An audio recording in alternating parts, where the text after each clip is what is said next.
प्रभाव से ब्रह्मदत्त का भाग्य बदल गया। ब्रह्मदत्त को राजा ने बहुत सा धन और स्वर्ण आभूषण देकर विदा किया। अपने नगर में पहुंचकर ब्रह्मदत्त आनंद से रहने लगा। एक दिन उसकी पत्नी गुंजन ने पूछा, हे प्राणनाथ, आपने कौन सा शुभ कार्य किया था जो उस हथिनी ने राजकुमारों को छोड़कर आपके गले में जयमाला डाल दी?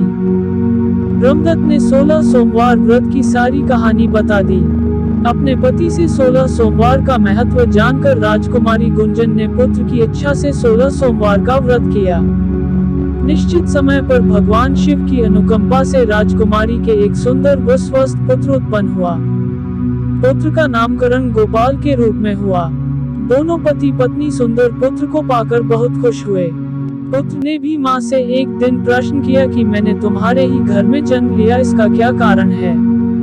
माता गुंजन ने पुत्र को 16 सोमवार व्रत की जानकारी दी और कहा कि भगवान शिव के आशीर्वाद से ही मुझे तुम जैसा गुणी व सुंदर पुत्र मिला है। व्रत का महत्व जानकर गोपाल ने भी व्रत करने का संकल्प किया।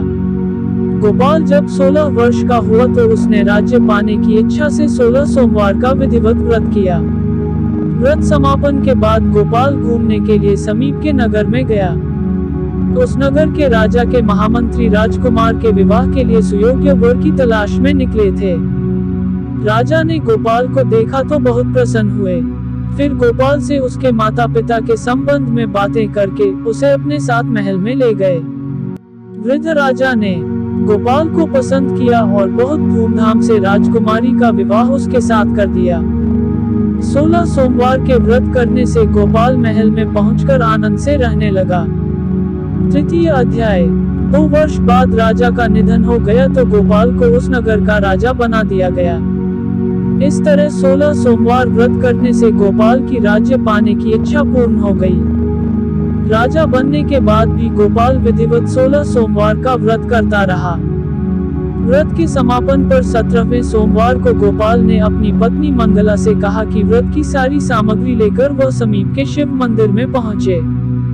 मंगला ने पति की बात की परवाह न करते हुए सेवकों द्वारा पूजा की सामग्री मंदिर में भेज दी। मंगला स्वयं मंदिर नहीं गई। जब गोपाल ने भगवान शिव की पूजा पूरी की तो आकाशवाणी हुई, हे राजन, तेरी रानी मंगला ने 16 सोमवार व्रत का अनादर किया है, सो रानी को महल से निकाल दे, नहीं तो तेरा सब वैभव नष्ट हो जाएगा, तू निर्धन हो जाएगा। आकाशवाणी सुनकर गोपाल बुरी तरह चौंक पड़ा। उसने तुरंत महल में पहुंचकर अपने सैनिकों को आदेश दिया कि रानी मंगला को बंदी बनाकर ले जाओ और इसे दूर किसी नगर में छोड़ाओ। सैनिकों ने राजा की आज्ञा का पालन तत्काल कर दिया। मंत्रियों ने राजा से प्रार्थना की कि वे रानी को अन्यत्र न भेजें। तब राजा गोपाल ने आकाशवाणी वाली बात बताई तो वे भी भगवान शिव के प्रकोप के भय से शांत होकर रह गए। रानी मंगला भूखी प्यासी उस नगर में भटकने लगी। मंगला को उस नगर में एक बुढ़िया मिली। वो बुढ़िया सूत काट कर बाजार में बेचने जा रही थी, लेकिन उस बुढ़िया से सूत उठ नहीं रहा था। बुढ़िया ने मंगला से कहा, बेटी, यदि तुम मेरा सूत उठाकर बाजार तक पहुंचा दो और सूत बेचने में मेरी मदद करो तो मैं तुम्हें धन दूंगी। मंगला ने बुढ़िया की बात मान ली, लेकिन जैसे ही मंगला ने सूत की गठरी को हाथ लगाया, तभी जोर की आंधी चली और गठरी खुल जाने से सारा सूत आंधी में उड़ गया। मंगला को मनहूस समझकर बुढ़िया ने उसे दूर चले जाने को कहा। मंगला चलते चलते नगर में एक तेली के घर पहुंची। उस तेली ने तरस खाकर मंगला को घर में रहने के लिए कह दिया, लेकिन तभी भगवान शिव के प्रकोप से तेली के तेल से भरे मटके एक एक करके फूटने लगे। तेली ने मंगला को मनहूस जानकर तुरंत घर से निकाल दिया। भूखी प्यासी रानी वहां से आगे की ओर चल पड़ी। रानी ने एक नदी पर जल पीकर अपनी प्यास शांत करनी चाहिए तो नदी का जल उसके स्पर्श से सूख गया। अपने भाग्य को कोसती हुई रानी आगे चल दी। चलते चलते रानी एक जंगल में पहुंची। उस जंगल में एक तालाब था, उसमें निर्मल जल भरा हुआ था। निर्मल जल देखकर रानी की प्यास तेज हो गई। जल पीने के लिए रानी ने तालाब की सीढ़ियां उतरकर जैसे ही जल को स्पर्श किया, तभी उस जल में असंख्य कीड़े उत्पन्न हो गए। रानी ने दुखी होकर उस गंदे जल को पीकर अपनी प्यास शांत की। दोपहर की धूप से परेशान होकर रानी ने एक पेड़ की छाया में बैठकर कुछ देर आराम करना चाहा तो उस पेड़ के पत्ते पल भर में सूखकर बिखर गए। रानी दूसरे पेड़ के नीचे जाकर बैठी तो उस पेड़ के पत्ते भी गिर गए। रानी तीसरे पेड़ के पास पहुंची तो वह पेड़ ही नीचे गिर पड़ा। पेड़ों के विनाश को देखकर वहां पर गायों को चराते ग्वाले बहुत हैरान हुए। ग्वाले मनहूस रानी को पकड़कर समीप के मंदिर में पुजारी जी के पास ले गए। रानी के चेहरे को देखकर ही पुजारी जान गए कि रानी अवश्य किसी बड़े घर की है। भाग्य के कारण दर दर भटक रही है।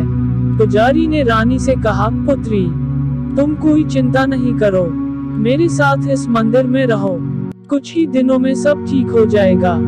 पुजारी की बातों से रानी को बहुत सांत्वना मिली। रानी उस मंदिर में रहने लगी, लेकिन उसके भाग्य में कोई परिवर्तन नहीं हुआ। रानी भोजन बनाती तो सब्जी जल जाती, आटे में कीड़े पड़ जाते, जल से बदबू आने लगती। पुजारी भी रानी के दुर्भाग्य से बहुत चिंतित होते हुए बोले, हे पुत्री, अवश्य ही तुझसे कोई अनुचित काम हुआ है, जिसके कारण देवता तुझसे नाराज होकर तुझे इतने कष्ट दे रहे हैं। पुजारी की बात सुनकर रानी ने अपने पति के आदेश पर मंदिर में न जाकर शिव की पूजा नहीं करने की सारी कथा सुनाई। पुजारी ने कहा, अब तुम कोई चिंता नहीं करो, कल सोमवार है और कल से तुम 16 सोमवार के व्रत करना शुरू कर दो। भगवान शिव अवश्य तुम्हारे दोषों को क्षमा करके तुम्हारे भाग्य को बदल देंगे। पुजारी की बात मानकर रानी ने 16 सोमवार के व्रत प्रारंभ कर दिए।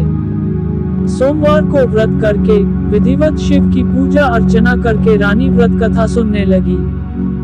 जब रानी ने 17वें सोमवार को विधिवत व्रत का समापन किया तो उधर उसके पति राजा गोपाल के मन में रानी की याद आई। गोपाल ने तुरंत अपने सैनिकों को रानी मंगला को ढूंढ कर लाने के लिए भेजा। रानी को ढूंढते हुए सैनिक मंदिर में पहुंचे और रानी से लौटकर चलने के लिए कहा।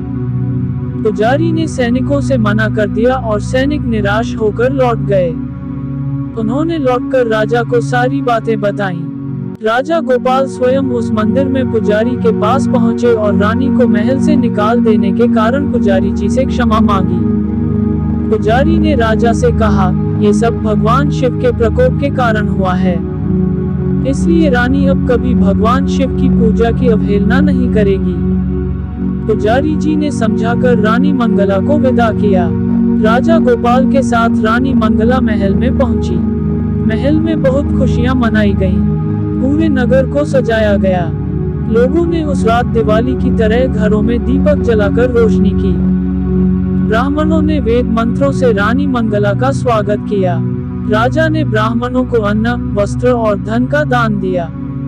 नगर में निर्धनों को वस्त्र बांटे गए। रानी मंगला 16 सोमवार का व्रत करते हुए महल में आनंद पूर्वक रहने लगी। भगवान शिव की अनुकंपा से उसके जीवन में सुख ही सुख भर गए। 16 सोमवार के व्रत करने और कथा सुनने से मनुष्य की सभी मनोकामनाएं पूरी होती हैं और जीवन में किसी तरह की कमी नहीं होती है। स्त्री पुरुष आनंद पूर्वक जीवन यापन करते हुए मोक्ष को प्राप्त